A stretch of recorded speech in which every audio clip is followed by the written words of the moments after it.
Dr. Smith told me when he asked me to come that he had taught you everything. Oh, boy. So, thanks a lot. That he had started with the beginning of Islam and taught you everything. And this is your last class of the year. So he wanted me to come and kind of,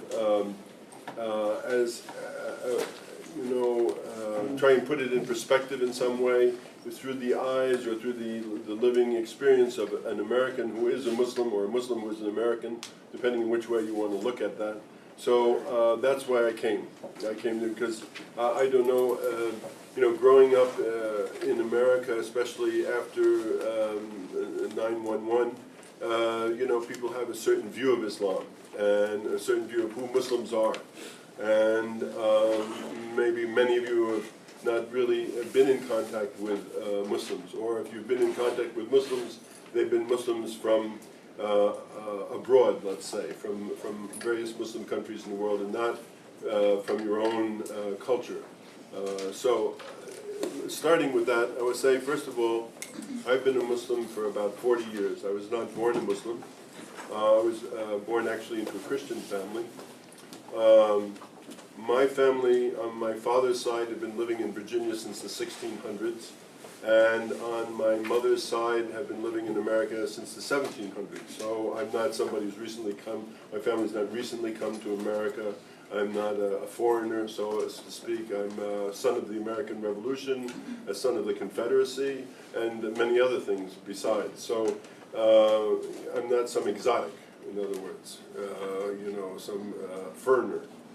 So you understand that, first of all. And also, I was born into a religious Christian family, as a matter of fact, a Roman Catholic family. And my first teaching was at the hands of my grandmother. I grew up during the Second World War here in the United States, and which meant I didn't see my parents very much because my father and grandfather were involved in the war effort, and most of my time I spent with this lady. And I kept asking her many, many questions like that, and she finally told me when I was about 3 or 4 years old, stop with the questions, learn to read. Then, I don't have time to answer your questions all day long. You just learn to read, and then you can answer questions for yourself. So I learned to read, and the book I learned to read from was the Bible. And that was very useful because my mind and my whole being, from the age of about 4 years old on, was filled with the stories of the Bible, both what's called the Old Testament and what's called the New Testament, including also, of course, the Psalms. So this was very much how my perspective was formed.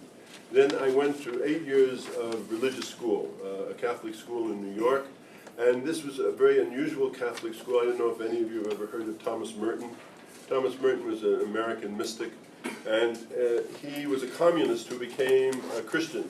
And he became a Christian with studying with the man who was the head of the school that I went to.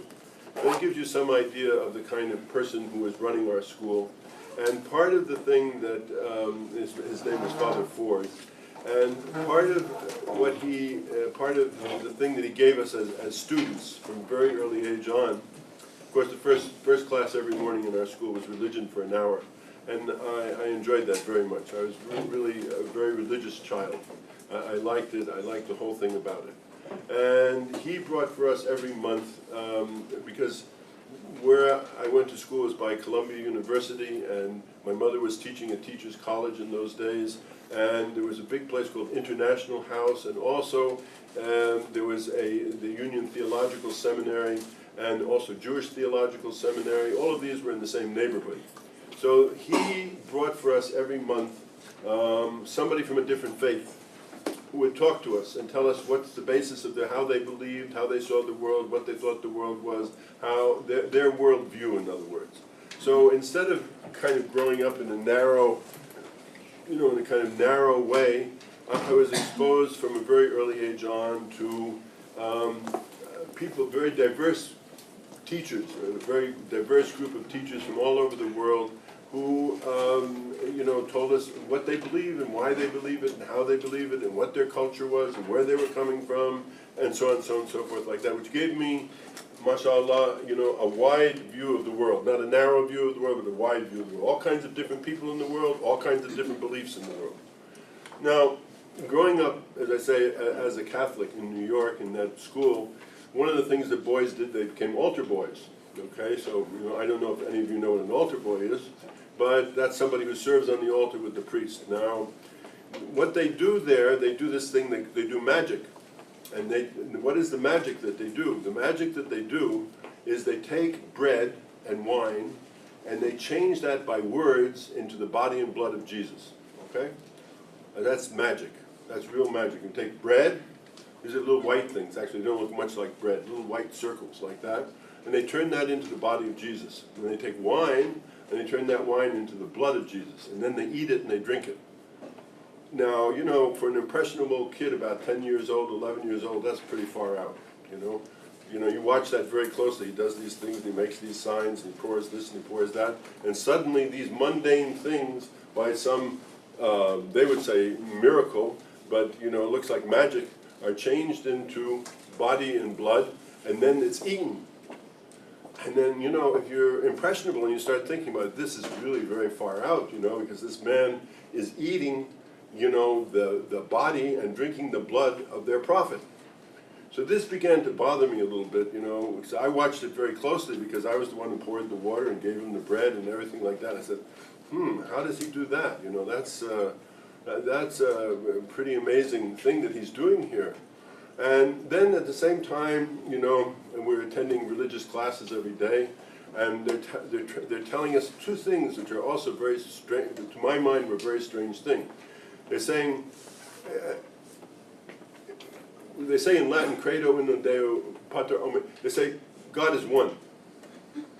They say God is one. But then they tell you, well, yeah, but God is one, but God is three. See, so there's the Father, the Son, and the Holy Ghost. And you can think of that like water, right? Because water could be steam, and water can be ice, and water can be water, but it's always water. It's just going through three different phases, right? So this is how you can understand it. They have to make you a way to understand this thing, which is very difficult to understand, because here's like one thing, here's another thing, and here's another thing. I got three things, I got two more here, five, but I can take these three things and they're one thing. So this is very difficult, to understand if you really think about it. How do you understand that? That's one thing that, as a growing up person, I began to try to understand how does that really work. First of all, how does this magic work where we can take bread and wine and we can turn it into body and blood and then we eat it? Like that's already like cannibalism at some level, if you really think about it. But, it's couched in these kind of religious terms, so it's acceptable cannibalism, at some level. But, on the child's mind, it's very, it's a very strange thing. And then this idea of 3 and 1, it's 1, it's 3, it says, what is it, 3 or is it 1? Is it 1 or it's 3? All right, so, you have to try and, that's a jump. And if you ask the priest, who's teaching you what's that, and say, this is a mystery. You can't understand it's a mystery. You have to accept it as a mystery. If you accept it as a mystery, that's okay. But you don't ask too many questions because you lose your faith. Okay. Then the other idea of that was very puzzling to me as a young man, a young boy at that time, was this idea of vicarious salvation. Vicarious salvation. Vicarious salvation basically says that somebody else can do it for you. You could be a sinner, but by the fact that this person died for your sins, that you will be saved, right? In other words, you don't have to do very much about it. All you have to do is accept this idea and you will be saved. Yeah? This is called vicarious salvation. These things, these ideas, preyed on my mind, on my sensibility, on my soul, and began to create, what we call in Arabic shak, or doubt in my mind, like, how could this be? Cannibalism, okay, that's that. The 3 in 1 business, that's that. Vicarious salvation. What happened to all the people who lived before Jesus was here? Nothing for them? Where are they? So, because they had no way of believing in him, so that how could they be saved, because he was already not there yet, and many kinds of inconsistencies like that. And I don't know if you have inquiring minds, but if you have an inquiring mind, as I had an inquiring mind and a religious bent, these were questions which became unsurmountable questions for me, and I determined, as I entered into my high school years, to try and understand what this was, because I was, on one hand, very committed to my faith. I believed very thoroughly in my faith, but these questions preyed upon me. These questions caused me to ask further questions and further questions and further questions until I reached the point when I was graduating finally from high school and going into where you are now, into the realm of the university. And because, as I say, I lived in a neighborhood, in an area where there were many people of from different backgrounds and different religions. I mean, on one hand, we had the Jewish Theological Seminary over here. We had and this was Reinhold Niebuhr was teaching at the Union Theological Seminary over there. We had some and then the World Council of Churches had their building over here, and Riverside Cathedral is over there where Martin Luther King spoke. I mean, this was an amazing place for a young person to grow up, and it was all open. You could find out a lot of things. You could talk to a lot of different people. You could ask a lot of questions from different people, and you could get a lot of different. So I became a questioner, and that meant that I would go to these people, I would talk with these people, go to those people, talk with these people, go to these people, and try to understand what's really going on here, because you know, and I know, or maybe you don't know at your age, or some of you are older, but you don't know that everybody in this room is going to be dead in 100 years. Life is a terminal disease, folks. Everybody's going to die. That's the reality of the situation. It's terminal disease. Nobody's getting out of here alive. And the time you're going to spend here, I'm 70. Time you're going to spend here, and I tell you, 5 minutes ago, I was like 6 or 7, It's like that, right? So it goes very quickly, very quickly. All of a sudden, you're 70 years old. I don't think I'm 70 years old. I still think I'm 5 years old, How did I get to be 70? Because it goes very fast, right? And then you're dead. And so there are questions in life beyond making money, beyond position, beyond that. These are the central questions of life. Who am I? Why am I here? What am I doing? What it's about. Now, these things either make something for you or they don't make something for you. Either you don't care about them, you say, well, I'm here to make money and I have a job and I get a wife or I get a husband, I get kids, I get that, they grow up, I get divorced or I don't get divorced, and. What Allen Ginsberg called the total animal soup of time. You're in the total animal soup of time. And that's enough. Keep quiet. Okay? But for some people, they want to know, why am I here? How did I get in this soup? And what is this soup? And where is it going? And what's it about? And what's it for? So this means that you begin to ask questions. You begin to go to this one and that one, and you ask questions. For me, this led me to many, many, many different kinds of people, and I spent a lot of time with them, asking them and going from it. And it seemed like, what they call Ariadne's thread, of how she got out of the, underworld. You follow this thread, and you'll come to the truth. This one leads to this. Then you find this book on the bookshelf. Oh, wow. And you read that, you start to read that, and that explains something like that. Then this takes you to that, and that takes you to this. And you make your way through it, and you think you begin to understand, and then you realize you really still don't understand, but you keep going with it, okay? So that's what happened with me, all right? And I'm doing my studies and everything, but I don't really care about that. That's secondary to me. This is what I am involved in. I want to know what's going on, why I'm here, what am I doing here, what's it for, what's it about? Is there a purpose to it? Is there a meaning to life? Is there any meaning to life, or is it just, you live, you die, dog eat dog, and the big dog eats first and run for your life? Yeah, that's what it looks like when you look outside, isn't it? Huh? Right? Dog eat dog, big dog eats first, run for your life. That's what it is, Get what you can get, and get it while you can get it, and because you don't know how long you're going to have it, you don't know when sickness is going to come, you don't know when this is going to happen, boom, you're out of here. That's it, finished. Is there any meaning beyond that in life? You just live to become fodder for the grave. You wind up in the hole in the ground, and that's it, finished. Okay, that's what nihilists believe, I found out. There's a science of nihilism, life has no meaning. And of course, in those times, in the 50s and the 60s, that was very important. That's what they taught about. This was existentialism, this was Jean-Paul Sartre, these were all these people. They taught about these things. Life has no meaning, really. The only meaning life has is the meaning that it has in the minute that it's existing. There is no meaning beyond that. But I felt, no, there must be something more to it than that. So this led me, to, as I say, to many teachers and to many, many places and many things, until, I reached a certain point in my life where I was so consumed by this that I started an institute at a very young age. I was 26 years old, an institute, having finished my studies, an institute called the Lama Foundation, only named Lama because it was on a mountain called Lama Mountain, which means mud in Spanish, that would bring spiritual teachers from all over the world. Now we're in the early 60s. would bring teachers from all over the world who would spend like 2 weeks, you know, because normally you would meet somebody like me and I'd be gone, right? So you'd have 20 minutes with me, 40 minutes with me, and I'd be gone. Or you'd come to some evening like this at the university like that, he'd give a talk and then he'd be gone. So you don't know really, you need to spend time. So we'd invite over the course of the summer 6 or 7, maybe 8 teachers over the course of the summer, Buddhists, Hindus, Jews, Sufis, Muslims, Kabbalists, all kinds of different people, and they'd stay with us, and we'd bring people to come in, and they'd spend 2 weeks with this teacher. In that time, they'd have plenty of time to ask questions, they'd have plenty of time to see how the guy existed every day, what he did, and sometimes it was women, what they did, you know, and like that you have to get able to form some idea. And this is, like I said, the 60s was a time when people were very interested in that. This was the time when the first gurus came to America, this is the time of the Beatles and Maharishi Mahesh Yogi, and all, it was, people were interested in this subject. So many, many people came to this and they studied this, they studied with these teachers. And as I began working on this and meeting these teachers, of course, I wanted to go to see where did they come from. You know, where did they come from? So the first place that I was able to go and spend some time was India.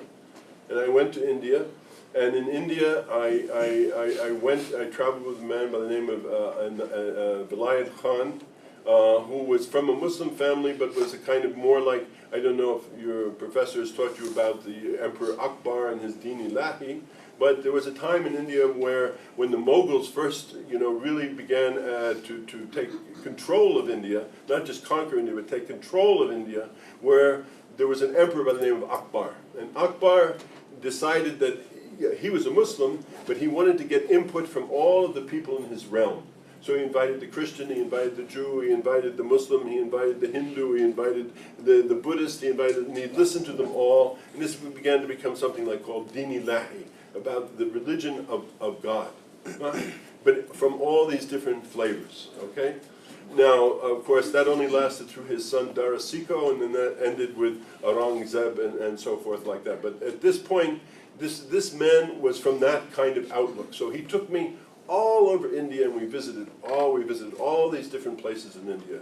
And in the midst of that, I was in the town, the city of Delhi. And in the city of Delhi, I got to go to visit in the area of the Nizamuddin Awliya. I went to visit this Wali of Allah, whose name was Nizamuddin, who was from the Chishti line of religious people. And there I met for the first time Muslims. It was the first time I really met, I never really met a Muslim before, actually, you know, except, you know, tangentially, but this time I could see them in situ, as it were. And this is a shrine, and there are many people there, and they're praying, and they're singing, and they're drinking tea, and they're throwing rose water, and they're burning incense, and it's a, you know, it's like a world of love. It's based on the principle of love. Yeah? Love all, serve all. Do good, be good. With love for all and malice towards none. This is the way the Chishtiyas came to India. This is how Islam spread in India. It didn't spread by the sword, didn't spread by the gun, this is how it spread in India, by this method. Love all, serve all. Be good, do good. With malice towards none and love for all, right? So this way attracted a lot of people. And I was attracted by this, very much attracted by this. And I spent time there, but we stayed there 3 or 4 days, and then we went to Bodh Gaya. Bodh Gaya is where the Buddha came to enlightenment. And we stayed in a Japanese hotel, because of course the Japanese are Buddhist, among other things. And in this hotel, I had gotten a little book when I stayed at this Nizamuddin Awliya, which said the names of Allah. It was called, a little book that said the names of Allah. I still have one with me, I carried it in my pocket. So I put it on my bedstead, or by my bed. And the man, the Safragi, the man who came in, who, you know, took care of everything and, you know, made the beds and everything like that, he said, why do you have that book? I said, well, I was at Nizamuddin Awliya, and they gave me this book, and I have this book. And he said, but that's a Muslim book. I said, and this is a Buddhist place. What do you bring a Muslim book in the Buddhist place for? You know, what's that about, you know? So I said, well, I'm interested in it, and I'm interested in everything. He said, well, he told me his name is Hussein. And it turns out he's the gardener of the hotel, and he's a Muslim, but, you know, he's just working there. That's his job.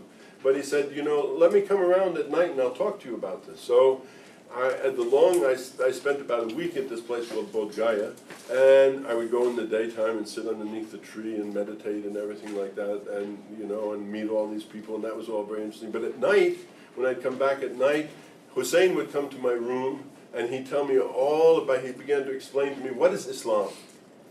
He began to explain to me, you know, what I'm sure your professors told you about the 5 essentials of Islam, the Shahada, the Salat, the fasting, the Zakat, and the Hajj. And he began to explain to me the rudiments of Islam. But again, you know, it was a week and I was gone. But it made a very deep impression upon me, very deep impression upon me. So I came back to the United States and I continued my work here with this center that was in New Mexico and did all these various teachers. But in my heart, I wanted to go see more about these people. And by the grace of Allah, since I was sent a project, and because I also produced books and things like that, as a result of these things, I produced many books at that time. And they asked me to produce a book on Muslims, Christians, and Jews in the ancient city of Jerusalem. They said, well, this would be nice, we're going to make this a coffee table book, we'll give you a nice, they were going to give me a nice amount of money, they did give me a nice amount of money.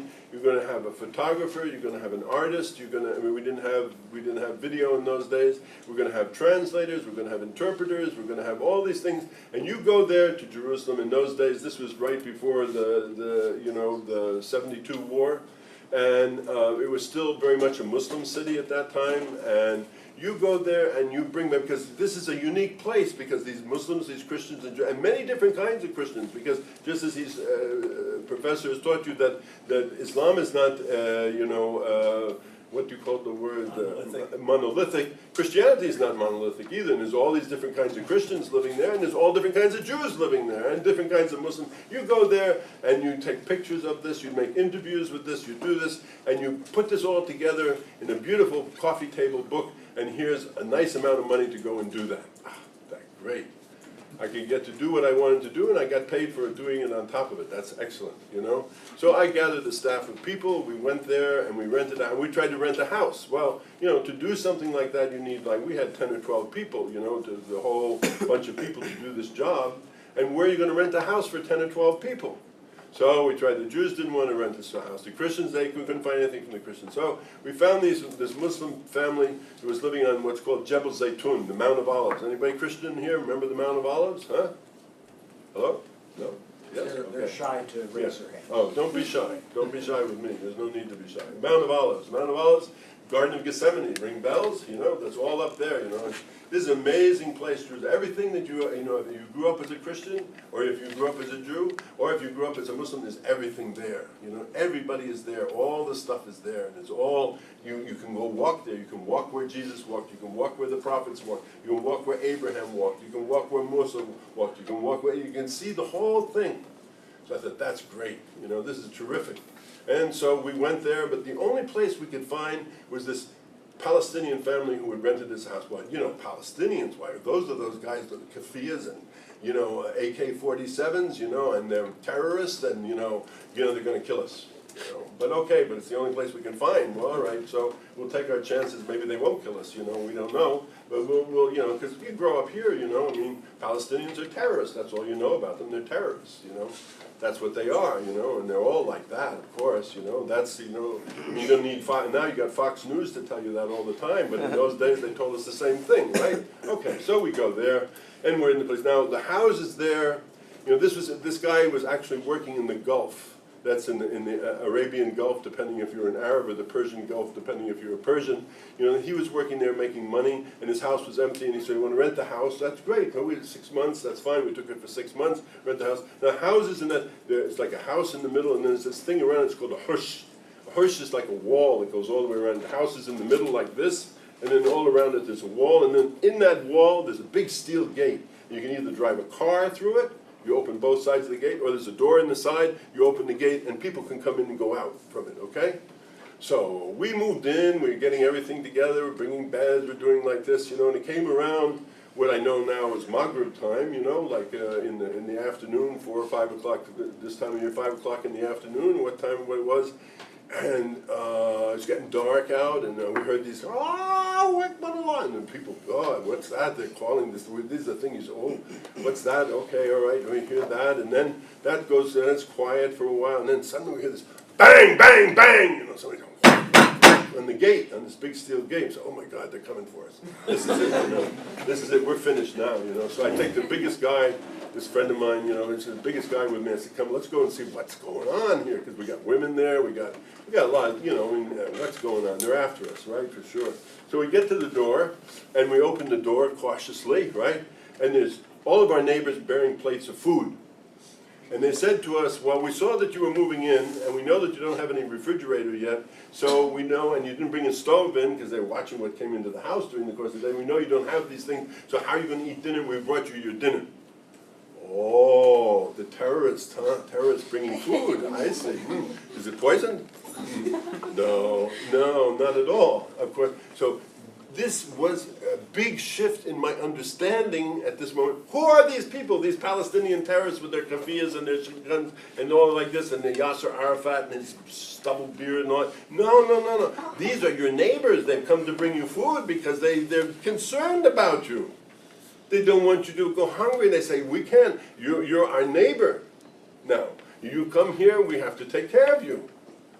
Oh, big penny dropped.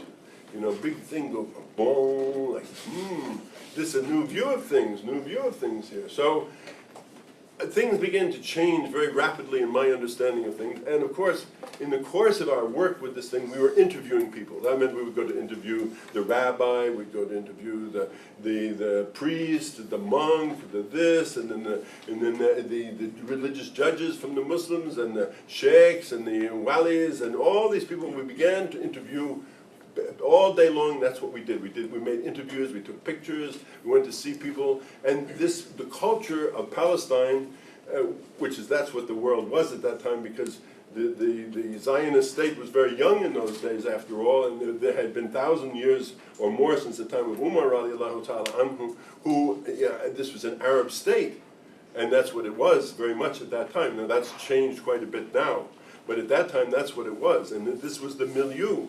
And you could see this milieu, because the Jews had lived there for 1,000 years, Christians had lived there for 1,000 years, and the Muslims had lived there for 1,000, and they lived together, side by side, cheek by cheek, jowl by jowl. And they got along with one another, in one way or another. Unless the Crusaders came and made their, where the streets would flow with blood and so on and so forth like that. But basically the people had lived with one another in a spirit of religious tolerance for a long time. That's the reality of this. Not what they tell you. That's the reality of the situation. That's what began to become clear. And alhamdulillah, in the course of this, I met some very wonderful people. Again, Muslims, Christians, and Jews, across the board, wonderful people. But among them were some very rare people, and one of these rare people, or a couple of these rare people, one of them specifically was a judge, a religious judge. His name was Sheikh Muhammad al-Jamal. Sheikh Muhammad Jamal was a Sharia court judge, and he was a very severe man with a long black jubba. This is a long cloak that they wear, and he wore the white imam with a red top like that.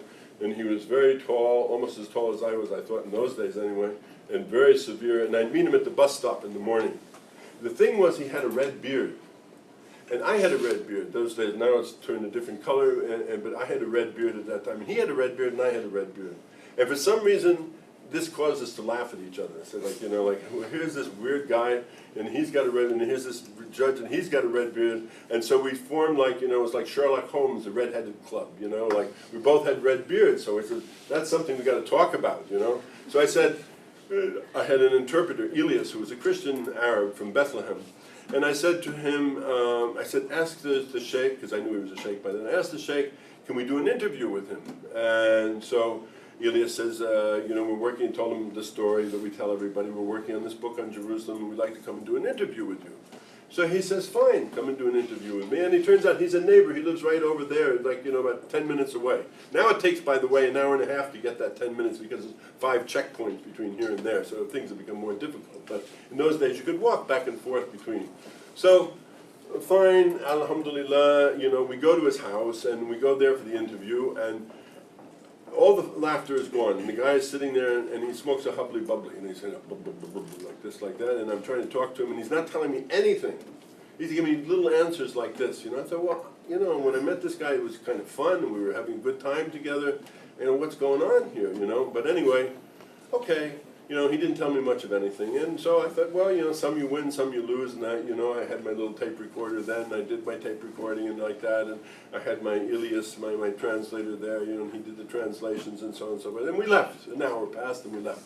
Okay, so I walk home from there to here, you know, the mosque over there, or it's a cathedral, hard to tell, or it's whatever it is. Anyway, so we went there, and I go back to my house, and then about, you know, 15 minutes later, bok, bok, bok, bok, somebody's down at the gate, knocking on the gate. So we go down there, and it's a sheikh.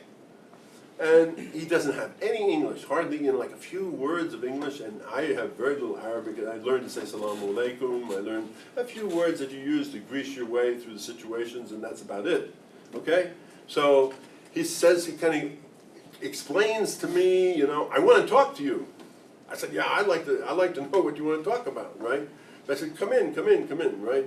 So I have a dictionary there, you know, and we get the dictionary out, and we kind of laboriously make the way through it, because he tells me, this guy Elias, he says, he's not translating what I said, that's why I stopped talking, because he has his own agenda, and he is not really translating what I'm saying. I mean, I know enough to know that because he can see by keshf, like insight, that this guy is not really keen on saying what he really has to say. So he begins to talk. He begins to talk. And this begins a period of time, many months, where he came every night after Salat al-Isha, the last prayer of the day, and he would talk, and he began to explain to us, to me specifically, and also to all the people who were there. 95% of these people, by the way, became Muslim in the end of the story. He began to explain to us Islam from a very deep perspective, from what we call the perspective of haqiqah, yani the perspective of truth. Not only from the religious, but you got to do this, you got to do that, you got to do that. Okay, well, why do you have to do that? Why do you pray? What's the point of praying? What's the point of fasting? Like the Prophet ﷺ said, people fast and all they get is hungry. You know, I mean, people pray and all they get is tired, right? You know, they're just finished. They want to pray and get finished with their prayer so they can be done with their prayer. They're not mindful. In other words, they don't have deep understanding of what this is about. They only have a superficial understanding. And there are many people who have only a superficial understanding, because Islam, as he explained to us, is not one-dimensional. The one-dimensionality of Islam is that Bani al-Islam al-Khamsa, as the Prophet said. Islam is built on 5 things. Yani, to make shahada, to pray, to fast, to pay zakat, and to make the hajj, right? Okay, that's the minimum. Then there's the next area of it, which is called iman, which is belief, like, what do you believe in? Who is Allah? Who are these prophets? Who are the messengers? What are these messengers? What lives in this world? You know that there's 3 kinds of beings who live in this world. Angels, the Prophet used to say, if you put your hand like this, you touch an angel. You put your hand out like this, you're touching an angel. Like this or like this, there's an angel touching my arm. There's one on my shoulder here, and another one on my shoulder here, and all of your shoulders too. You don't see them, I don't see them most of the time, but they're here. And then there's another class of beings called the jinn. These are energy beings. There's 1, 2, 3, 4, 5, 6, 7, 8 here, a couple in here, there's one in that thing over there, you know, there's one in this thing up here, or there's one over there. You know, they're energy beings, they live here. You know, what runs your car? What's that thing in the front that runs your car? An engine? Yes. What makes the electricity? Engines, right? Engines. Yes, everywhere around us. We live with them, they live with us. We don't know much about that, but these 3 beings are created by Allah. Angels, the malaik, the ins, the human being, and the jinn. We all share this world together. So you don't know about that. Oh, you didn't know about that. And then many other things like that. Did you choose your mother and father? Did you? No. How did you get to be born to your mother and father? Do you know where you're going to die? No. Does anybody here know where they're going to die? Did anybody here choose their mother and father? No. How about your husband and wife? You know, odds. What are the odds there? Like 3 billion to 1. You know, like this is called qadr of Allah. These are things that Allah does that you have no idea how it happens. How you wound up being you. Yeah. He's got black hair, huh? She's got, wow, I don't know what color hair that is. That's, mashallah, it's another kind of color hair, right? You know, Hey, people are different, right? Everybody's different, and everybody came from different parents. Some people came from different places, different times, all of this is the qadr of Allah. Allah made this. You didn't make this. I didn't make this. We don't know that. I don't know where I'm going to go. You don't know where you're going to go. You don't know how you got here. None of that. Allah make that. Who then understand? Who is Allah? Allah, some guy with a white beard sitting on a throne with a head and like that? No, no, no, no. He's not there. Allah says, "Huwa ma'akum aynama kuntum." He's with you wherever you are. You take a Hubble telescope and you look to the end of the universe. Wherever you look, that's the creation of Allah. If you take a microscope and you look inside and you see the red corpuscles and the white corpuscles and all the things, that's made by Allah. You take a whatever it is, electronic microscope like they have in Switzerland and CERN, and you look at the atoms and all like that, it's made by Allah. Allah is the name of that which made everything. Not some guy in a white throne sticking his finger out like that and the other guy's going like that. That's not what it's about, folks. That's not what it's about. But you got to know that. You got to understand that. There's right and there's wrong, there's good and there's evil. There's these things that exist in the world. How do you know what's right and wrong? Who was Adam and Eve? Who were our mother and father? What was all of these things? And that's only the second level of it. Then there's a third level of it. What's it? Because I say it's three-dimensional. Everything in this world is three-dimensional, right? Because that's how it works, right? At least three-dimensional, right? So what's the third dimension? To worship Allah as though you see Him, knowing if you do not see Him, He sees you. So, okay. So you see, what you thought was a very narrow band of understanding is actually very broad and very vast. But you need somebody who can explain it to you. Books don't explain it, folks. CDs don't explain it, folks. DVDs don't explain the book. None of that explains it. Who explains it? Human being. Somebody explains it to you. You have to meet somebody who can explain it to you. Because your question is not my question. My question is not your question. But if you don't find somebody who can explain it to you, you'll never understand it. You'll never understand. And you won't understand, consequently, why you're here, what you're doing, and what it's about. That's very important to understand, because if you understand why you're here and what you're doing, what it's about, you can live life with a purpose, like what they call, that very famous person calls the purpose-driven life.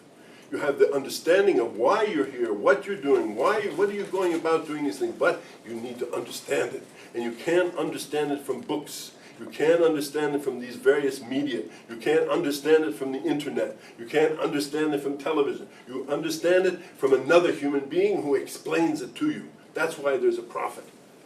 Peace and blessings be upon him. And all of these people are reflections of that prophet at some level, who can explain it to you, who can understand, so you can understand what this is about. So alhamdulillah, this man helped me to understand it. And during this time, I went and I said, this is it for me. Whatever it is, I went to the Sharia school, the madrasa in Al-Aqsa, and I made Ashhadu an la ilaha illallah, Ashhadu anna Muhammadan Rasulullah. I became a Muslim at that point, because this answered my questions that I've been asking since I was asking about this thing as an altar boy. I was asking about the three and the one. I was asking about vicarious salvation. I was talking to the Buddhists. I was talking to the Hindus, talking to all the Jains, all these people all over the world, trying to understand the answers to my questions. This man answered my questions for me, and other people besides. From there, many things happened. After that, I came back to the United States. I stayed here for a while. Then I went to Saudi Arabia, to Mecca, because I wanted to make Hajj, and I also wanted to study. And I studied there 4 years in what's called Markaz Al-Lokat Al-Arabiya in the Kulliyat Al-Shariat there in Mecca. And I learned there, and then I went to Egypt, and I studied in Egypt for 7 years with my Shaykh there. This is the process, my process of how I came to be where I am. Like that. So this is, again, as I say, it's a process of unfolding, a process of understanding, a process of understanding. Again, who am I? Why am I here? What is it about? What am I doing? Where am I going? What is it for? All of these questions, you get an answer to these questions. Get an answer to these questions. So, and that brings me to, many years have passed since then. I came back to America. I've been working here. I worked building a couple of masajids, some schools and things like that. I run a center now for, as I said, for these children, who are coming out of Bosnia and the Balkans and all of these places, coming out of Afghanistan, coming out of Somalia, coming out of these things, who come to America, you know, most of them are orphans without their mom, without their dads. You know, they have their moms without their dads. They come here to America, and you know, I feel, you know, it's my duty, you know, to try and help them in some way to understand how the things work here, so that they can get along here like that. And I work here doing that, and I work here teaching like this. I go around from place to place. I also go on every Friday. I go to a different masjid to give the Friday lecture on Friday, called the khutbah on Friday, to explain. Not to non-Muslims, but to Muslims, because, you know, by now I have, mashallah, you know, by Allah's blessing, gained some knowledge that I can transmit to other people. That's my life. I have a wife, I have children, I have grandchildren, I have great-grandchildren, you know, but that's, you know, that's the animal soup of time that I talked about at the beginning. So, that's it. I promised him 40 minutes. I did 40 minutes. You know, now you can ask questions, but I hope you know, you understand this. You know, the context of the thing. You know, I'm not something strange, I'm not something weird, I didn't come from outer space or anything like that. I came out of the same milieu you all came out of, basically, right? So you can see this is, you know, what it is, okay? Good? Alhamdulillah? Okay, questions? Don't be shy. As'illah, question? Yes, sir. I feel like you kind of are now, in that you've experienced the 60s. I mean, you were in New York City with Ginsburg at the same time? Yes. As a matter of fact, 2 days before I went to Jerusalem for the first time, he came and he said, by the way, when you go there, you should meet this guy, Rabbi Shlomo Karbach, his name was at that time. You know, you go see him like that. Yeah, all of that, all of those worlds. So I just feel like you were right on the pulse of humanity at that time. Like, those people have been influential for decades after that. And I really think that we, as a generation, don't have exposure to people like you anymore. And that general, like that humanity of love and peace isn't the same anymore. I think if you're passing on information to a new generation, that's going to be the biggest obstacle. If you believe this, love all, serve all. Do good, be good. No matter what you are, what religion you are, do those things. You will receive benefits. You will be of benefit to other human beings. You will receive benefits from other human beings, and you'll have a purpose in life. No matter what you do, whether you work in government, whether you work in education, whether you work in industry or whatever you do, if you have that kind of, with love towards all and malice towards none. Why do I say that as a Muslim? Because what does Allah say about the Prophet Muhammad alayhi-s-salaam? What does he say about him? He says, وَمَا أَرْسَلْنَكَ إِلَّا رَحْمَةً لِلْعَالَمِينَ. I did not send you save as a mercy to all human beings. He says, lil alamin. He didn't say to the Muslims, lil muslimin. Or he didn't say to one particular school of Muslims. He says, lil alamin. So if you really want to know, that's why when we see things like Al-Qaeda, we see things like Taliban, this has nothing to do with Islam. These are psychopaths. Psychopaths. Every religion has psychopaths. The Jews have their psychopaths, the Christians have their psychopaths, the Buddhists have their psychopaths, the Hindus have their psychopaths. Everybody has their psychopaths. But it has nothing to do with Islam. These are hijackers. They hijacked it. And they use it just the way that, when Jesus says, turn the other cheek, how could you call the Crusades Christian? How could you say the war in Iraq was being waged by a Christian country when they dropped bombs on people the bombs aren't smart, my friend. They're not smart. They don't have little brains in them. They call that collateral damage. Collateral damage up to the tune of 100,000 people. Like somebody said to me, well, 3,000 people died in the World Trade Center, but you're thinking 100,000, that's more than an eye for an eye and a tooth for a tooth. That's 10 eyes for one eye and 10 tooths for one tooth. This is a Christian nation, they say. Huh? No. It's a nation like any other in which there are Christians living as well as many other people, but that's not Christianity. No more than Zionism and the way that the Palestinians are oppressed in their country has anything to do with Judaism. These are psychopaths who have hijacked their religions, whatever their name that they hijack it by, they're hijackers. Don't ever be confused about that. Don't ever be confused. You meet the people who really believe, the believers all over the world. Do good, be good. Love all, serve all. You make this your motto, you can't go wrong. You'll never go wrong. You may be poor, but you'll never go wrong. Any more questions? Yes, sir. Yes, sir. I don't have my The thing that's glasses. gotten me is I've heard that Al-Qaeda and all those individuals have nothing, their beliefs have nothing to do with Islam. No, I didn't say that. I said they're not Islamic. They're not Islam. Yes, sir. Why do you say that exactly? Because just what I told you, what does Allah say about the Prophet? He says, I did not send you as a mercy to all people. Now, can you call it a mercy to all people to shoot people indiscriminately? Is that a mercy? What kind of mercy is that?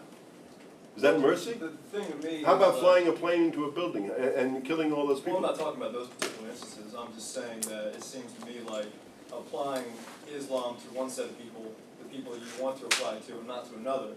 I don't see the pertinency of that. I don't really see the logic in that. Okay, let me try and explain the logic to you. The logic is that if Allah, that's God, is saying, I sent this prophet as a mercy, then you have a means of discrimination by which you can judge people's actions.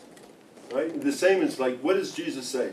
Love your brother as yourself, doesn't he? He says, turn the other cheek, doesn't he? Right? So you can judge a person, they can say, I'm a Christian until they're blue in their face, but do they act like Jesus? That's the question. But doesn't the Quran say that if you're in battle, if you're being fought against, you fight back? Yes, And definitely these it does. people can Okay, justify. all right, but let's take it. Let's Let's take it in context. When did that ayat come down? That ayat is in the 9th surah. That ayat came down in the 23rd year of the Prophet's message. He spent 10 years in Mecca, in which he never raised his hand against anybody. Though they used to come and pour guts on his back when he prayed and do all kinds of things to him and persecuted him and drove him up to a valley and made his life difficult and caused the death of his wife and many other terrible things to him. He never raised his hand. He never told any of his followers to raise their hand. Then finally the things got so bad, it was so nasty there, they left Mecca and they went to the city called Yathrib, which later became called Medina, right? Another year passed. Now we got 11 years passed, okay? Nothing. Then these people from Mecca came to there and started the same thing. They started making the same problems all over again. Then Allah says, what does Allah say? Permission, permission, not do this, permission is given to those who are oppressed to raise their hands against those who oppress them. And then he lists what oppression consists of. Those who are driven from their homes. Those whose lives are taken for the This is what permission is given for to do. The dictum, to fight them where you find them, to lay an ambush for them, and all of that comes in the 9th surah, which is towards the end of the career of the Prophet in the 22nd, alayhi-s-salatul, in the 22nd year of his being, in which he has now taken Mecca back again. And he has granted amnesty to all the people of Mecca. Amnesty. Blanket amnesty to them. But he says, you cannot continue to do what you're doing. You cannot continue this nonsense of what you were doing before. You're welcome to live here, you can stay here, but if you continue this again, I will go after you. And then Allah says, go after them wherever you find. He said, give them 4 months, and after 4 months, if they've not changed their ways, go after them. So all of this that's quoted all of the time about, fight them where you find them, lay an ambush for them, is specific to that time and to that place after the opening of Mecca, after the Prophet ﷺ has given them amnesty, when these people still continued their nonsense to go after them. So that's the context of it. Now, yes, things can be taken out of context, but that's not the context that we're living in. That's not the context we're living in. There are people who use Islam, just as I'm saying, they use Islam just as they use Christianity, just as they use Judaism, just as they use Hinduism. By the way, you know who the first suicide bombers were? Buddhists from Sri Lanka. Buddhists, Dalai Lama. Hello, Dalai. The nicest man in the world you'd ever want to meet, right? Pacifism and everything like that. Those were the first suicide bombers. So that's why I say psychopaths are everywhere. They're not from one religion. You don't have psychopaths just from one. You have them from every religion because they're psychopaths. And they will take this and they will turn it and twist it and use it for their thing. They don't believe in love all, serve all. They believe in hate all. They believe in kill all. They believe in making people to suffer. How could somebody who came to be merciful towards all human beings do something like that? Impossible. Impossible. I'm just taking it from the standpoint, and I think I see where you're coming from, is that you see the Quran as this objective standard. It is. Obviously, yeah, as a Muslim, you would think that. And I'm looking at it, and I see it as something of relative, as a postmodern. I'm looking through a postmodern lens, kind of, Me too. I'm in a postmodern world. Yeah, exactly. So you know what I'm saying, but Daniel, wouldn't a corollary to your question be, why does not Islam control these people? Why did you let them hijack? Am I glad you're here? to Why, answer? my dear, did the Christians of Europe let the Crusaders hijack them and carry out all their infamous things that they carried out? Why did the Inquisition take place? Why did this beautiful religion of Jesus turn into people burning people at the stake? Why? Because these people get power, that's what they do. People say the Muslims never talked out about it. From the beginning of 9/11, if you look back into on the internet, you'll find the ulama stood up and said, this is wrong. We do not support this. We will not support this. Well, stuff. Yes, they did. They said, we don't believe in this. We don't believe in that. That's when he said traditional point of view. That's the traditional point of view. There are people like what you're saying. Yes, I agree with you. But they are our enemies just as they're your enemies. Just as the guys who put things on their shoulders like this and wear uniforms with little stripes on it, and they get in these airplanes that cost a lot of money, and they drop bombs on the people, they are enemies too. Because that has nothing to do with any kind of, what does that have to do with democracy? Forget Christianity. What does it have to do with democracy? You think you can bomb people to be democratic? No, I agree. Yes. So we who believe that have to stand together. That's why I belong to International Religious Federation for World Peace. That if people of belief don't stand together against those people, these are the barbarians. Boutros Ghali said when he came back from Rwanda, this is the culture of death. These are the people, the culture of death. They don't care. That kid who shot those people in the train station in Mumbai, they don't care. Whether they're high on something or drunk on words or whatever it is, they're out of their minds. They cannot be said to represent Islam. They cannot be said to represent Hindu. They can't be said to represent those type of things. These are mad people. But if we don't say anything, I've spoken out as people know me very well from the beginning, and all the time I've spoken out against that. And many, many other people of traditional view have always spoken out against this thing. But that doesn't make Fox News. Sean Hannity is not interested in interviewing me. He's interested in viewing crazies. He's not interested in talking to people like me. That's why you don't see me on TV. Yeah, I mean, the thing that got me though is like, if the IRA, if they had preached love to one another, the Irish would probably be decimated to this day. The only reason why the Irish are still here, in my opinion, is because they fought back. And Yes, therefore, we agree in fighting back. I'm Irish, incidentally, by the way. I figured you're redhead. Okay, yeah, exactly. I'm a redhead, So I grew up on my grandmother's tales, of the perfidy of Albion and how the Cavaliers came, and Oliver Cromwell and the Roundheads. I mean, never mind, that was 3 centuries before she was born. I mean, for her, it was like yesterday, I mean, perfidious Albion, that's what it is, They took us away, they reduced to eating potatoes while they ate cows and everything else, our food and everything like that. That's what happens with people. But there is, that's why I say, if you don't look deeply in the thing, you can be taken over easily. You've got to go and find the depths of whatever faith you come from, look to the depths of it and see where it is springing from. See what the truth of it is. Because all of these prophets came from Allah. We say, we don't make any discrimination between any of them. They're all brothers. Muhammad is the brother of Jesus. Jesus is the brother of Muhammad, of Moses. Moses and Abraham and all of these people, besides 124,000 others that we don't even know the names of, they're from Allah. But you look deeply in what they say, they all talk about the same thing. They all talk about the same thing. That's the truth of the thing. Postmodern, pre-modern, whatever, that's what they talk about. That's what we have to adhere. If we adhere to that, then the world will be a different place.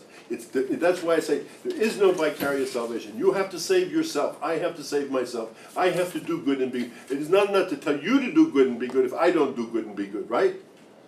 We all have to do that. That's the effort that we have to make. Like you all are here. There's black people and there are brown people, because I don't see any. There's pink people. There's people with eyes facing this direction. People with this color head. We all have to live together. That's what it's about. That's what it's about. And this formula of love all and serve all and be good and do good works. That's real postmodernism. Yes, sir. Do you think a centralization of authority in the Islamic religion would increase or decrease the religions of... I always say, alhamdulillah, Islam is a disorganized religion. Yeah. Organized religion scares me. Disorganized religion, that's the way to go. Let them all argue with one another. What did Mao say? Let 1,000 flowers bloom. Once you get organized religion and you get, a pope or you get central authority, or you get like that, then there's trouble. But it makes it easier to rein in the crazies. I don't know that it does, because the crazies might take over, and then everybody's a crazy. Possibility. Yeah, right. So as long as there's, you know, like free people like me or other people like that wandering around, at least there's, you know, a possibility. Yeah. Right? Right? I mean, they can't control what I say. They like to control what I say, but they can't control what I say. Neither them or neither this one or that one, you know? Understood. Yeah. Yes. You said you were in the madrasa. Madrasa, I didn't use the word madrasa. Well, Azhar in Cairo. I studied with a sheikh from Azhar in Cairo. Yes. Okay. Well, I was just wondering if this is like the kind of stuff that they taught there, you know, like. This is how I learned. How did I learn? These are the people who taught me. Okay. I mean, it's just because we always get like the media is always telling us that, you know. That's right. That's why I thought those people at the door were banging at the door were down there with machine guns to shoot me, but they were down there with food to feed me. Right? That's what has to happen. In other words, you know, they call this the paradigm shift.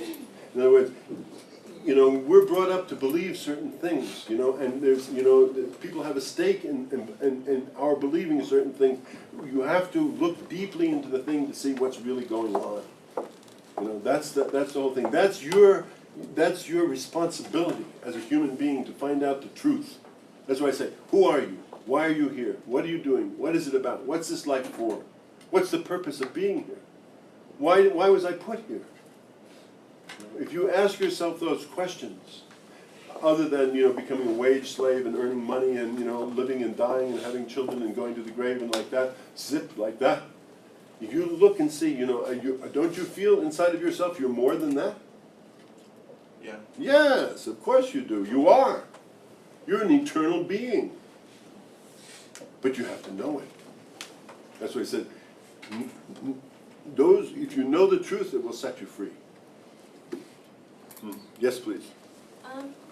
You did learn, you learned in the Middle East and the madrasas that he's talking about that you see in the media, those are the ones that have been established after the fight in Afghanistan against the Soviet Union, and the jihadis spread throughout the Middle East. These were madrasas that were primarily set up by the Deobandis and funded by the Saudis. And they, you know, with all deference to my brother here from Saudi Arabia, when the Prophet alayhi-s-salaam was asked to bless the north and the south and so on and so forth, he didn't bless Najd. And he didn't bless Najd for a reason. What has come out of it, this thing of Wahhabism and all that's come, has been nothing but problems for Muslims for 150 years. They invaded Mecca. They invaded Medina. They found a way for Muslims to kill Muslims by the principle of takfir, which they derived from Ibn Taymiyyah and from Abdul Wahhab. That they found a way to say that my Muslim brother he's not my Muslim brother, he believes something else, and so I can do this thing that's called takfir, that's just as crazy as changing bread and water into, or whatever it is, into that. How can I do such a thing like that? He's my Muslim brother. We can't do it, but that's what happened. Mecca was invaded, Medina was invaded, Taif was invaded, Abha was invaded, Tabuk was invaded. All of these people were invaded, and Muslims were, and who paid for that? The British. Gertrude Bell. And these people who funded Saud, just as the British funded through Lawrence of Arabia, the Sharif of Mecca, so-called Sharif of Mecca, who wound up with Jordan and Iraq and all of that madness. This was a fight against the Khalifa that at that time was in Turkey. There was a fight against that. People conspired to do that. These people have funded that, and to today they fund that. Who was Osama bin Laden? Osama bin Laden is the son of a millionaire. He was a CIA operative. He worked for the CIA openly in Afghanistan, and you're expected to believe that he's a friend of ours? He's no friend of ours, and and Zawahiri and these people like that. You listen to what they never say Salat ala Nabi. They never even use Quranic ayats. They don't talk about that. They talk about post-Marxism, postmodern Marxism and things like that. That's what they talk about. Or they talk about how the royal family has taken money. Or they talk about this. Or they don't talk about love. They don't talk about mercy. They don't talk about peace. You know, so they set up that, they did that, and they funded that, and they put money into that, and now it's come back to haunt them. And now you see, 3 weeks ago, Malik Abdullah shaking hands with the President of Israel in the United Nations in New York, because they can't do it anymore. It's come back on them. They're bombing in their own country now. The thing that they created has come back to haunt them, unfortunately. Because that way never works, and it never works. We've had 150 years of it, and enough of it. We're finished with it. You know? Can I ask you to comment on something that we try to talk here? We have a vested interest, that is the West, that is out for the assets of the area. We have a vested interest, like you said, Gertrude Bell and the English that supported these people. We have a vested interest in these people controlling their population so we get the assets. But the problem is that then we want to continue lumping those people with Islam. It makes it convenient. We can say they're all Islamofascists. Right. This is what I deal with day and night, and I know very little, so your comment, therefore. How do you make the people know that, that we have a vested interest in fomenting it and labeling them all as Islamofascists instead of looking for people who speak with the love as you do? Well, I mean, you know, again, you know, it's a society, what we call it is a society of extractors. We call them the society of extractors. Whether they're in the Belgian, in what used to be the Belgian Congo, whether they're in Burma, wherever they are, what they want is the raw materials that are under the soil, because you have here 6% of the world's population using 35% of the world's resources. That's called America. Never mind the West, let's just talk about America.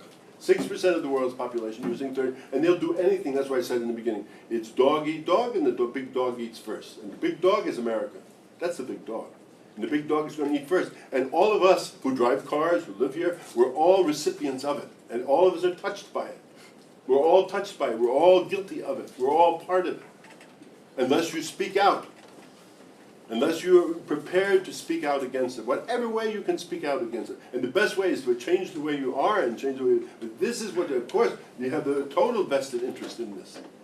Because otherwise, you think that, you know, Big Brown is going to be overnight shipping, you know, when the whole oil thing finally, the penny drops on the oil thing? You think this way of life can continue? Go and live in the third world. Go and live in the fourth world and see how people actually live. 4 billion people in this world, 6 billion people. 4 billion people in this world living on less than $2 a day. Who in this room could live on less than $2 a day? Anybody? Do you ever try to live on? I know many of you are still in school, and your parents are helping you and like that. Try to live on on $2 a day. 1 billion more than that live on less than $1 a day. $1 a day. Impossible. That's the world that we live in. That's the reality of the situation we're living in.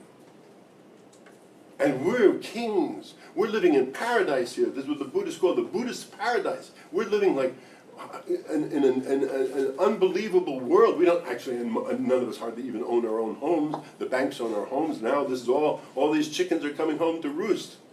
They're all coming home to roost. The credit cards, all of these things. People have been living this life like a party that's been going on for 40 years. That someday now suddenly say, you got to pay. You got to pay. Now they want to pay your grandchildren's money for their excesses in the present time. This war in Iraq bankrupted us, just as the war in Afghanistan bankrupted the Soviet Union. We're bankrupt, folks. They said, oh, we're giving $700 billion. Where's this money coming from? Who's paying for it? Who's paying for the party? You're paying, and your children are paying, and your grandchildren are going to pay for a party they can't afford. $6 billion a week goes into Iraq. $6 billion a week. You think of what schools you can build. Think of what highways you can build. Think of what medical facilities you can build. Think about the American Indians who are living 85% unemployment. Think about what goes on in the ghettos or the hoods or whatever you want to call them, and the situation of the schooling and everything like that there. Well, look at what's going on. Take a good look at what's going down. We get just 2 minutes. I mean, there might be some final words you'd wrap up, but I'm wrapping. no, but that's the paradigm. That's the paradigm that we live in. I know. And it's coming. Anybody else? Jesus said that by the fruit you shall be known, right? And so often this is put up that people will pick out the rotten fruit and say the rotten fruit is what? I've defended Christianity as strongly as I've defended Islam and Judaism and so forth. So the other is, by this shall you be known as my disciples, if you have Go ahead, say it. Love. Love one for another. And ultimately, Shaykh, this is the first time I'm meeting you, so I really want to thank you because ultimately the only thing that works are these students in this room today. We're not talking about millions, whatever. They had the experience of you. And as you said, a book doesn't do it, not even the New Testament. If you don't have somebody giving you the living witness of what it means to be a Christian or a Jew, all the rest is nothing. In other words, there really is the love. That's it, because that's the first principle is what's called shahada. And that shahada, some people say you make the shahada, this is called witnessing. You make that shahada once. You got to make that shahada every day. You got to witness all the time. Every time somebody invites you to do this, that's it. You have this opportunity. Allah gave me this opportunity to talk to you. I don't know any of you. I never met him before. I only know him. But Allah gave me whatever fell on you is what He says. I cast my seeds. Some of it falls on fertile ground. Some of it falls on rocky ground. Some of it falls on this. I hope, you know, that you have at the very least a different view of who Muslims are, or who they might be. And I hope that some of these ideas, whether you're Christians, whether you're Jews, whether you're Muslims or Hindus or Buddhists, I don't care. But I hope that these ideas, especially this idea, love all, serve all, do good, be good. Make that your way in life and you'll find many, many blessings come to you. Many things come to you. Love is essentially self-communicative. You get it from those who have it. That's what it is. So I hope you get it.